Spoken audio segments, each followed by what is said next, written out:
अस्सलाम वालेकुम। नन यानी په 19 جولای 2025 باندې د هزاره ډیویژن چې کوم پی ایس ټي سکرینینګ ټیسټ شوی دی د هغې انګلیش پورشن د تا ډیر په ښه انداز کې ایکسپلین کوم. ډیره زده کړه به ترې وکړې، را روان ټیسټونو کې به انشاءالله پکارېږي. او که چا دا ټیسټ نن ورکړي نو هغوی ته به هم چې کوم دی د خپل ایم سی کیوز پته ولګي چې کوم ایم سی کیوز یې صحیح کړي دي، کوم یې غلط کړي دي. او که یو ایم سی کیو دی غلط شوی دی، ولې غلط شوی دی، په کنسپټ کې داسې څه کمی و چې هغه ایم سی کیو غلط شوی دی. نو دا ټول زده کړه په دې لیکچر کې وکړي، خو دا لیکچر په توجه سره او تر اخره پورې وګوره چې یو پوینټ درنه هم مس نشي. که ته د انګلیش دی لومبني ایم سی کیو ته وګورې، مای ټیچر نیور کمپلینز اباوټ مای بیهیویر، بیا یې لیکلي بریکټ کې آیډنټیفای د ورډ وذ انفلیکشنل اینډینګ، یعنی په دې جمله کې داسې لفظ تلاش کولی د هغې پیژنګلو کولی چې هغې کې انفلیکشنل اینډینګ راغلی وي یا انفلیکشنل اینډینګ استعمال شوی وي. آپشنز دي A ټیچر، B بیهیویر، C نیور او D کمپلینز. نو ګوره اول ته په انفلیکشنل اینډینګ باندې ځان پوه کړه. انفلیکشنل اینډینګ داسې سفکس دی یا داسې لیټر دی یا داسې لیټرز دي چې هغه د یو لفظ په اخره کې راشي او د هغې په وجې د هغه لفظ تا ته ګرامیټیکل فنکشن پته لګي، یعنی چې دا کم ټینس دی، د دې نه علاوه د دې نمبر د تعداد او د هغې د پوزیشن تا ته پته لګي.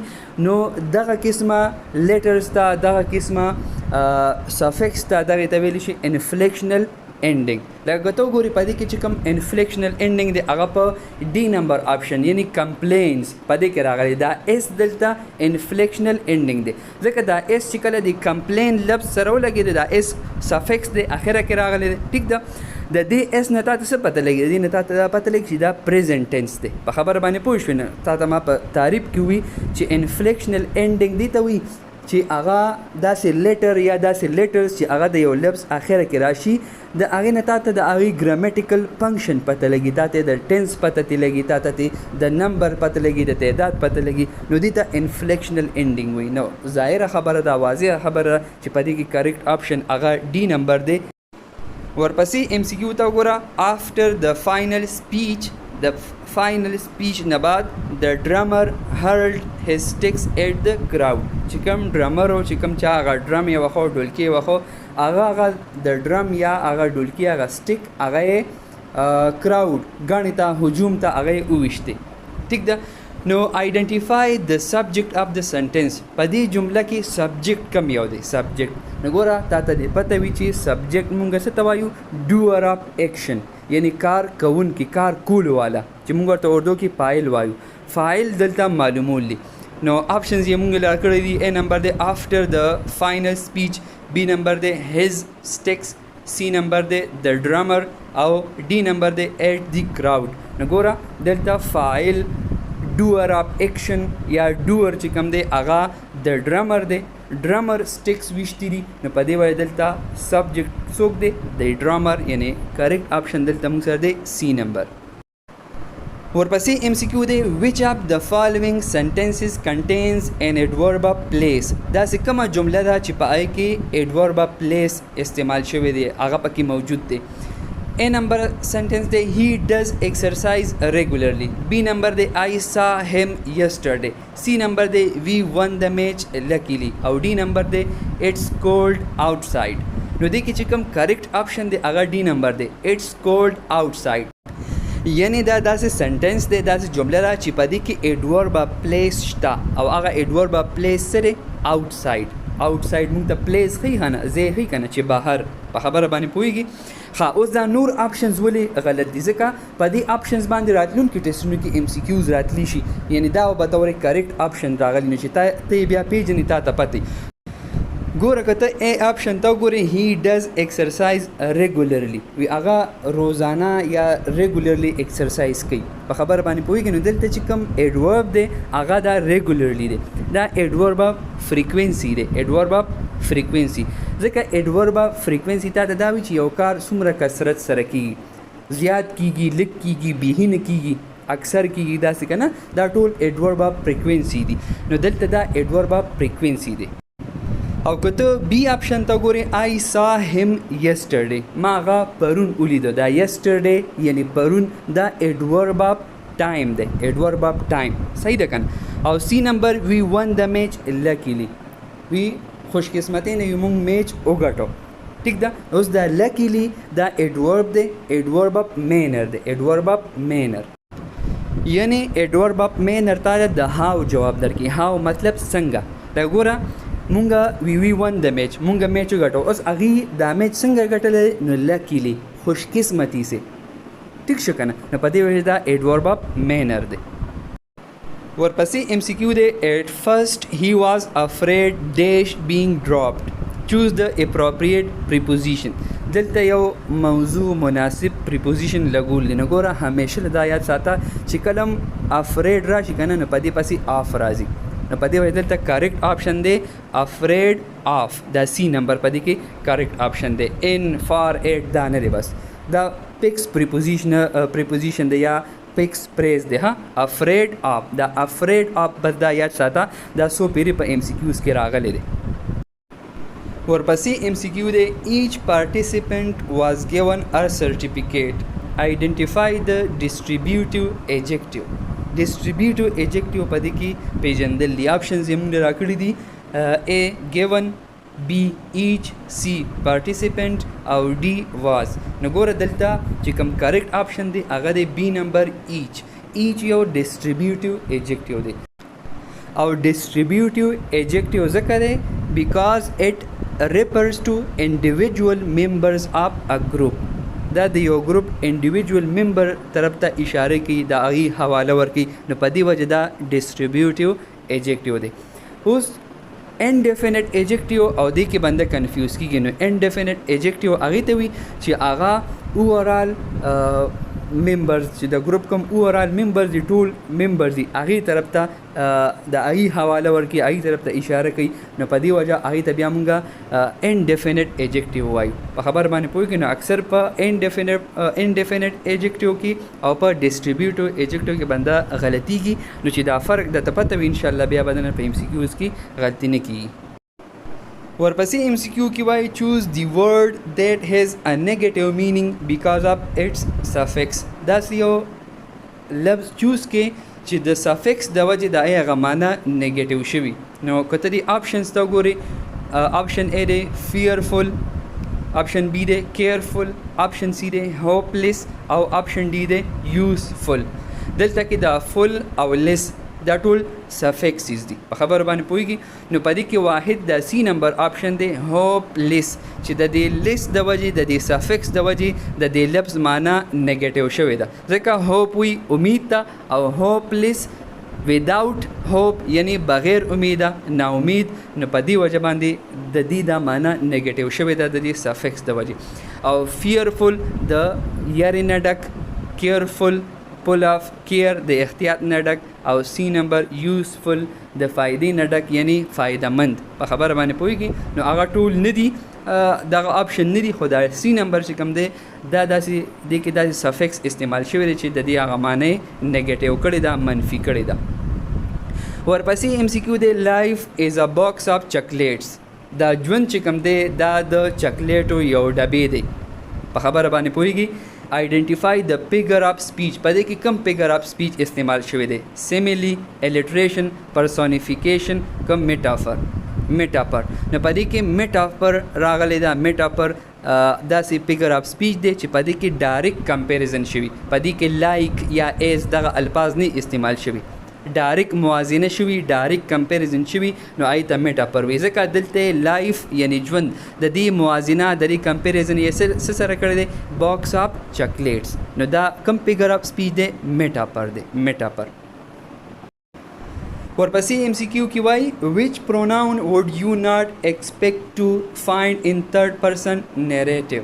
هغه کم یو پروناؤن دی چې هغه په تھرډ پرسن نیریټیو کې نه راځي نو هغه واحد اے نمبر دی یعنی آی ځکه دا فرسٹ پرسن دی دا آی فرسٹ پرسن پروناؤن دی په خبره باندې پوهېږي او دا هی دی شي دا تھرڈ پرسن پروناؤن دی نو دا نور صحیح دی خو دا اے نمبر چې کوم دی دا تھرڈ پرسن نیریټیو کې نه راځي. ورپسې ایم سی کیو دی آی ریممبر پرومیسنگ سمی مای اولڈ بایک. The underlined word is the promising دا څه دی؟ option A present participle option B gerund option C infinitive او option D past participle. نو ګوره دا خو انفینیټیو هم نه دی او پاست پارټیسیپل هم نه دی. اوس ګوره سټوډنټس به په د A او B کې غلط شوي.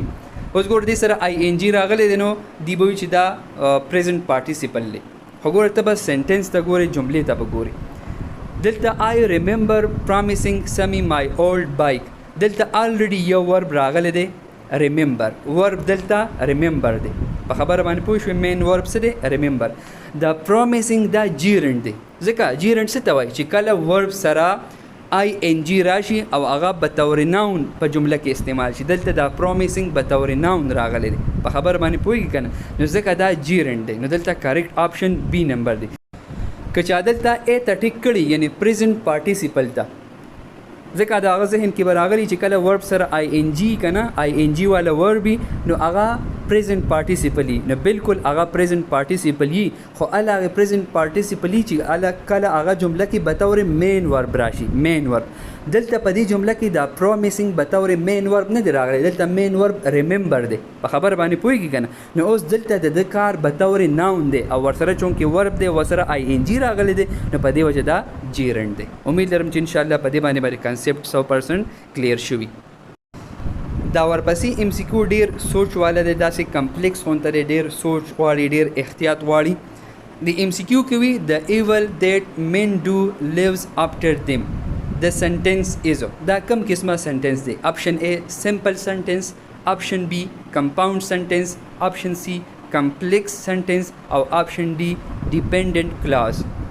نو ګوره ته دې سنټنس ته کله سوچ وکړي په دې کې دوه کلازز دي، دوه کلازز. یو کلاز دی the evil lives after them. the evil lives after them دا یو کلاس دی، دا انډیپینډنٹ کلاس دی، انډیپینډنٹ کلاس. او that men do دغه ایسه چې کوم دا that men do دا ریلیټیو کلاس دی یا ډیپینډنٹ کلاس دی. ټیک ده که نه؟ نو چونکې په دې کې دوه قسمه کلازز رالل، یو ډیپینډنٹ یا ریلیټیو کلاس او بل انډیپینډنٹ کلاس. نو داسې قسمه سنټنس ته داسې قسمه جملې ته ویلی شي کمپلیکس سنټنس. نو دې کې دا C نمبر آپشن کریکټ دی. ورپسې MCQ دی the synonym of harmony is. harmony وي اتفاق ته، اتحاد ته. نو دې کې د دې سینونیم داسې کم لفظ دی چې د هغې معنی د دې هارمني په شانتې ده. نو آپشن A دی ډسکارډ، آپشن B دی هاسټیلیټي، آپشن C دی سیمیټري او آپشن D دی ډسکارډنس. نو ګوره ډسکارډ چې کوم دی هغه اختلاف ته وي، نا اتفاقۍ ته وي. هاسټیلیټي دشمنۍ ته وي. سیمیټري چې کوم دی یو شانوالی ته ویلی شي، بیلنس ته ویلی شي یعنی برابروالی، اتحاد، اتفاق ته ویلی شي. او D نمبر ډسکارډنس دغه هم اختلاف ته ویلی شي. تاسو په خپله ووایئ په دې کې سینونیم کم یو دی د هارمني؟ ظاهره خبره دا C نمبر سیمیټري. ورپسې MCQ دی. دا MCQ څو سکرینینګ ټیسټو کې راغلی دی خو بس لږ معمولی چینج کړي که نه، سټیټمنټ کې راغلی یا به طور آپشن راغلی، لږ رد و بدل یې پکې کړي. دا څو پیرې راغلی دی. د انټونیم آف abandon is. د abandon انټونیم څه دی؟ متضاد څه دی؟ اول ته abandon وپېژنه چې abandon وي څه ته. نو abandon وي یو څیز لیو کولو ته، یو څیز پرېښودلو ته، چوړ دی نه. په خبره باندې پوه شوي؟ نو دلته آپشنز دي A maintain، B discard، C relinquish او D دی cancel. نو maintain دی برقرار رکھنا یا جاری رکھنا، ڈسکارڈ دے اختلاف، او ریلنکوش دے اغم دے لیو یعنی چھوڑ دینا، او D نمبر دے کینسل مٹانا، ختم کرنا. نو پدې کې چې کوم کریکټ آپشن دی هغه دی A نمبر مینټین. ایبنډن یو سیز پرېښودل، چھوڑ دینا، او مینټین برقرار رکھنا، جاری رکھنا. نو دا د دې انټونیم دی، متضاد دی. ډسکارډ ځکه نه چې هغه اختلاف دی. او ریلنکویش چې کوم دی دا یاد ساته، ګوره دا بیا په راتلونکي ټاټس کې راتلی شي. د ایبنډن چې کوم سینونیم دی هغه دی ریلنکویش. ریلنکویش هم وی چھوڑ دینا. په خبر باندې پوه شوي؟ نو امید لرم چې انشاءالله په دې MCQ باندې به هم کنسپټ کلیر شوي. ورپسې MCQ دی they dash on the project since 2010. choose the correct form of the verb. دلته صحیح verb کم راځي؟ A نمبر are working، B نمبر had been working، C نمبر worked او D نمبر work. نو ګوره دا چونکې پاست ټنس دی، پاست زمانه ده، او بیا چې کوم دی کنټینیو ده، جاریوم ده. نو په دې وجه دلته راځي they had been working on the project since 2010 یعنی 2010 نه راوالي تر اوسه پورې دی په دې پروجیکټ باندې کار کوي. نو پاست ټنس دی او بیا چې کوم دی هغه کنټینیوم دی، یعنی دا پاست پرفیکٹ کنټینیوس ټنس دی. او چې پاست پرفیکٹ کنټینیوس ټنس نو بیا بس راځي had been working. نو کریکٹ آپشن بی نمبر دی. Identify the sentence using who incorrectly. هغه کومه جمله ده چې پای کې who غلط استعمال شوی، د who دا استعمال پای کې غلط دی. کته ا نمبر جملې ته وګورئ the teacher who taught us English has retired. که بی نمبر ته وګورئ that's the boy who helped me. سی نمبر ته وګوره the girl with who I met is very kind. او डी نمبر he is the man who works in my office. نو دا ټول جملې صحیح دي بغیر د سی نمبر جملې ده. دی سی نمبر جمله کې دا هو د دې استعمال صحیح نه دی شوی، ځکه د ګرل with who چې کله with راغی with پریپوزیشن دی، پریپوزیشن پسې هو نه راځي، پریپوزیشن پسې او بیا whom راځي. the girl with whom I met is very kind. نو په دې وجه دا سنټنس دا غلط دی، دی کې د هو دا استعمال صحیح نه دی شوی. نورو دا A B او D د درې جملو کې دا هو ښه کریکټلی یوز شوی دی، استعمال شوی دی. په خبره باندې پوه شوي. امید لرم چې انشاءالله په دې MCQ باندې هم کنسپټ 100% کلیر شوي. اوس کو ورپسې MCQ ته وګورئ if you wash the dishes I dash dinner tonight. که چېرته لوښي وینځل نو زه به شپې له ډینر تیارومه که نه. نو چوز د کریکټ آپشن، صحیح آپشن دی کې چوز کول. A نمبر will cook، B نمبر would cook، او C نمبر would have cook، او D نمبر دی will cooked. نو دی کې چې کوم صحیح آپشن دی هغه دی A نمبر will cook. ځکه وی کتا اوس لوښي وینځلو نو فیوچر کې یعنی شپې لا، شپه خو لا مستقبل دی که نه، فیوچر دی، راتلونکي زمانه، راتلونکي وخت دی. نو دلته به will راځي، will cook، فیوچر ټنس به راځي. په خبره باندې پوهیږئ. د دې نه علاوه دا فرست کنډیشنل سنټنس دی. فرست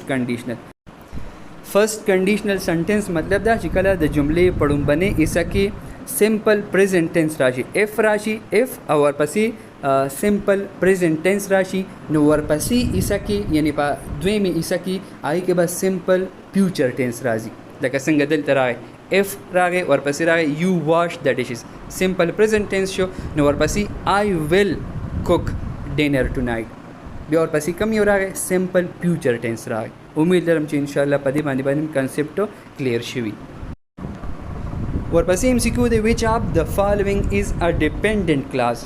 کم یو چې کوم دی ډیپینډنٹ کلاس دی. آپشن A although I was tired، آپشن B I love reading books، آپشن C he will come tomorrow، آپشن D she has 2 sisters. نو ګوره ډیپینډنٹ کلاس وی هغې ته چې هغه په بلې کلاس باندې انحصار ساتي، چې هغه بل کلاس ورسره راشي نو هله هغې د دې امانه مکملیږي، یا دا بل کلاس سره یو ځای راشي نو هله هغې د دې د امانه مکملیږي. نو دلته کې دا A نمبر آپشن دا ډیپینډنٹ کلاس دی. although I was tired، او د دې د پیژنګلو اسانه طریقه دا ده چې په دې کې به سبارډینیټینګ کنجنکشن راغلی. دا although سبارډینیټینګ کنجنکشن دی، نو په دې وجه د دې وجه دا کلاس دا ډیپینډنٹ شوی دی. although I was tired، نو دا یو ډیپینډنٹ کلاس دی. او دا نور چې کوم دی B C D دا انډیپینډنٹ کلازز دي. انډیپینډنٹ کلازز یعنی دا یوازې راتلی شي، دا یوازې چې کوم دی نو یو جمله جوړولی شي، دې ته د بل کلاس ضرورت نشته چې هغه معنی د دې پوره شي. ورپسې MCQ دی identify the correct possessive structure. صحیح possessive structure د هغې پیژنګلو کول دي، یعنی کم آپشن په دې کې کریکټ دی. the customers trolleys او the customers trolleys. که پروننسیشن ته وګورئ کنه د ټولو یو شانتې دی، خو که د اپوسټروفي ته وګورئ دا د دې د استعمال لږ بدل شوی دی. نو ګوره چې کله پلورل راشي کنه، پلورل د پلورل لپاره د اپوسټروفي رول دا دی چې اپوسټروفي به د هغه اس نه بعد راځي، او چې کله سنګولري نو بیا به د اس نه مخکې اپوسټروفي راځي. چونکې دلته کسټمرز یعنی ډیر کسټمر دي او ټرالیز ټرالیانې هم ډیرې دي، نو په دې وجه دلته دا A آپشن کریکټ دی. د کسټمرز trolleys دا A نمبر ځکه کدی کې ته خیال وکړي کسټمرز کې د دې اس نه بعد اپوسټروفي راغلی ده په خبره باندې پوهیږي کنه نو په دې وجه واحد دا آپشن دی چې دا کریکټ دی دا پوزیسیو سټرکچر دی صحیح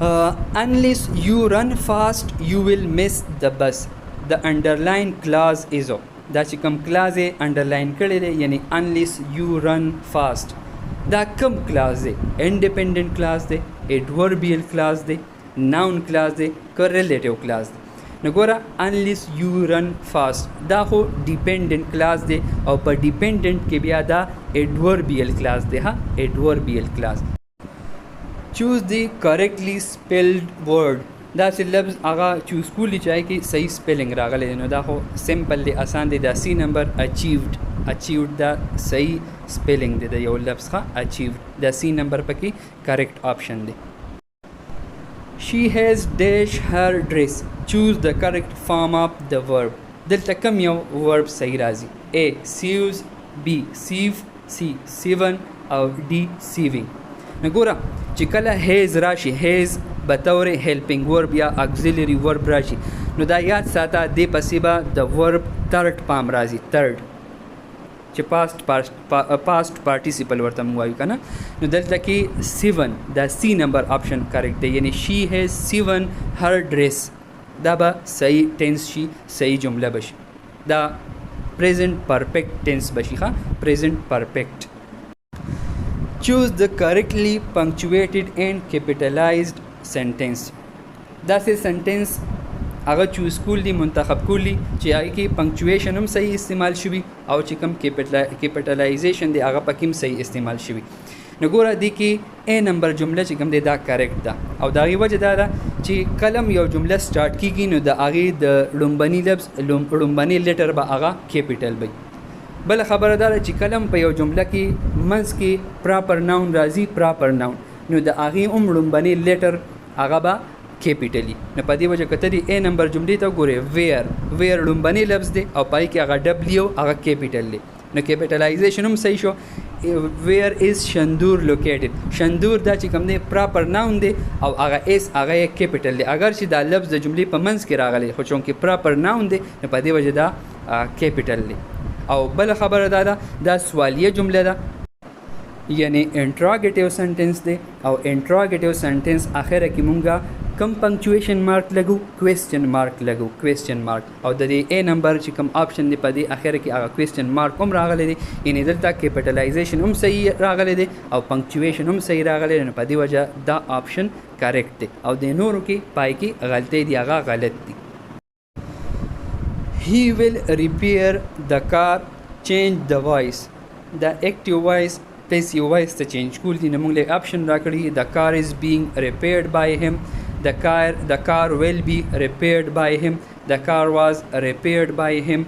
او the car has been repaired by him. نو دې کې چې کوم دی دا B نمبر جمله چې کوم دی دا passive form دی دا صحیح passive voice دی the car will be repaired by him. ورپسې MCQ دی I said to him are you feeling well now change the narration دا ډایرکټ سپیچ کی خبره شوې دا انډایرکټ ته اړول دي نو دې کې چې کوم دی که ته خیال وکړې دا MCQ په دې کې صحیح آپشن چوز کول ډېر اسان دي ځکه که ته درې آپشنز ته وګورې A B او D په آی کې درې واړو جملو کې اخره کې ناو راغلی ناو او که ته C نمبر جملې ته وګورې آی کې اخره کې دین راغلی دین نو ګوره ناو چې کوم دی دا ایډورب دی او د نیریشن یا مطلب چې ډایرکټ سپیچ ته انډایرکټ ته اړې نو ناو به دین ته بدلې ناو به څه ته چینج کیږي ناو به څه ته بدلیږي دین ته نو په دې وجه دا C نمبر سنټنس دا کریکټ چې کوم دی نو سپیچ دی انډایرکټ سپیچ دی I asked him if he was feeling well then. Choose the correct word order for bird, the, is, nest, it's, in, chirping. مطلب الفاظ درکړي دي ګډ وډ د دې صحیح جمله جوړول دي ګوره دا یاد ساته ته ما دینه مخکم په ټیسټونو کې داسې قسمه MCQs راغلي تا ته ما ویلو چې SVO د سنټنس صحیح آرډر دی، صحیح ترتیب دی. یعنی سبجیکټ به راځي، ورپسې به ورب راځي او اخره کې به ابجیکټ راځي. نو په دې کې چې کوم صحیح سنټنس دی صحیح هغه صرف سی نمبر دی. The bird is chirping in its nest. ٹھیک شو، دې کې د ورډ هغه آرډر هغه بالکل صحیح راغلی دی. یعنی په دې سی نمبر کې سبجیکټ ورب آبجیکټ صحیح راغلی دي. که ته وګورې د برډ دا پکې سبجیکټ دی، از چیرپینګ دا پکې ورب دی، از هیلپینګ ورب دی او چیرپینګ مین ورب دی، او ان اټس نیسټ دا پکې آبجیکټ دی یا کمپلیمنٹ دی. نو دا هغه صحیح آرډر دی، صحیح ترتیب دی. ورپسې ایم سی کیو دی، دس از ډیش هاوس not yours, choose the appropriate pronoun. دلته صحیح pronoun لګولي. A number our, B number us, C number we او D number ours. نو ګوره دلته کې چې کوم کریکټ آپشن دی هغه دی A number. This is our house not yours. داسې بشي دا جمله. ټیک ده. اوس کو چا دا D number آپشن ټیک کړي یعنی ours دغه په ذهن کې دا و چې دا ours صحیح دی، نو دا ours غلط دی. اوس کوېسچن دا دی چې آورز به کله راته په دې جمله کې. نو آورز به الهغې راته که چېرې دا جمله داسې وي This house is ours، بیا به آورز راځو. دا آورز یعنی که خالی ځای د هاوس پسې وي، بلینک هاوس پسې وي، نو بیا به آورز راته. او دلته کې دا بلینک د هاوس نه مخکې دی، نو دلته به آور راځي. پوه شوې په کنسپټ باندې؟ نو دا د هزاره ډیویژن پی ایس ټي سکرینینګ ټیسټ انګلیش پورشن په داسې انداز سره په داسې کنسپټ سره مې دا انګلیش پورشن درته ایکسپلین کو. امید لرم چې انشاءالله ډېره زده کړه به دې کړي، او که دا ټیسټ تا ورکړي نو خپلې غلطۍ خپل میسټیکس به درته معلوم شوي، او که نه دي ورکړي نو ډېره زده کړه به یې کړي. او را روان چې کوم ایټا ټیسټونه دي هغې کې به درته انشاءالله ډېر زیات هیلپ درکوي دا زده کړه دا کنسپټس. که ویډیو دې خوښه شوي زده کړه دې کړي نو دا ویډیو لایک کا، کمنټ پې وکړه او خپلو ملګرو سره خامخا شیر کا. او که ته زموږ په دې چینل باندې نه وي او تر اوسه پورې تا دا چینل نه سبسکرایب کړی نو چینل سبسکرایب کا، خوا کې د غنټې هغه نشان هم دباو کا، ځکه چې کله هم د ایټا باره کې نوې لیکچرز اپلوډ کیږي نو اول نوټیفیکیشن به تا ته راځي. انشاءالله ډېر ژر به ملاقات کیږي په یو نوې ویډیو سره، په یو نوې لیکچر سره. خوشحاله او آباد اوسئ. د لوی الله په امان.